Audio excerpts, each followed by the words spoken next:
If you're like me, you use the tally report quite frequently, probably multiple times a day.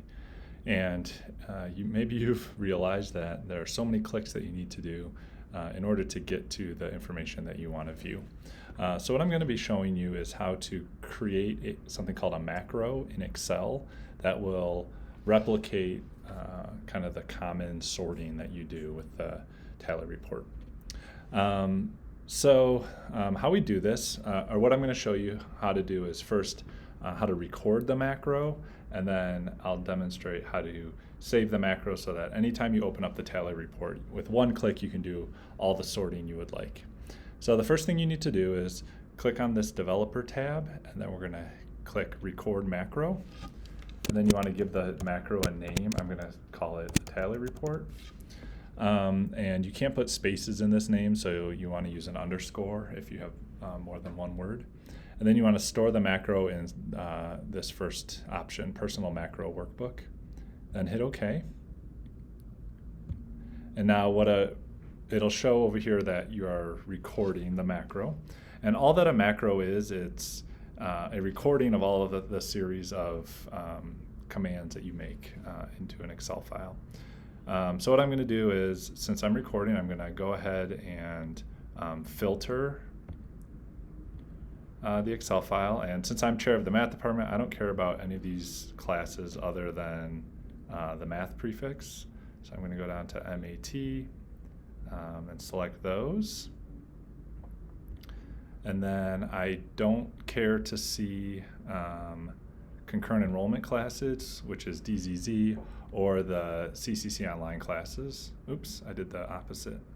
I don't want to see those. Okay, so that leaves me with on-campus classes and then campus at AMC or CCD online classes. I also want to get rid of all the canceled classes, so I've just seen open sections. So now I have all the live math classes that are running at CCD this semester.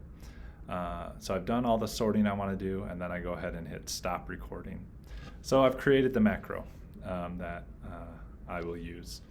You can check to see that it's there by clicking this macros button, and there it is, the tally report, and it's saved in something called a personal XLSB file. Okay, so I have that macro. And now what I want to do is I want to save the macro and I want to assign it a special button so that anytime I open up the tally report, with one click I can run this macro. So how do we do that?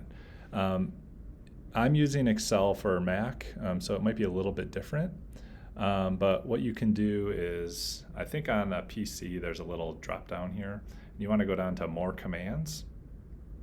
And then in the popular commands drop down, we can go to macros. And there's the macro that I've created. I want to add it to this right column over here. So in the quick access toolbar, I'll now have a button for that tally report. And one thing that you can even do is assign a special character or image to that macro. So you can pick something that will might be interesting. I'm going to just use this check mark. Okay, so now I have a check mark for that macro. I hit save. I can close that. So now I have this check mark up here. So anytime I click that check mark, that'll do all this. It'll run through that macro that I've just created. So let's see if it works. I'm going to close this file. No, I don't want to save the changes. And then if I go back and open up the tally report file again, open with Excel. Okay, so there's the tally report. This is how we get it each day in our email. And then if I click this macro button, it does all the sorting.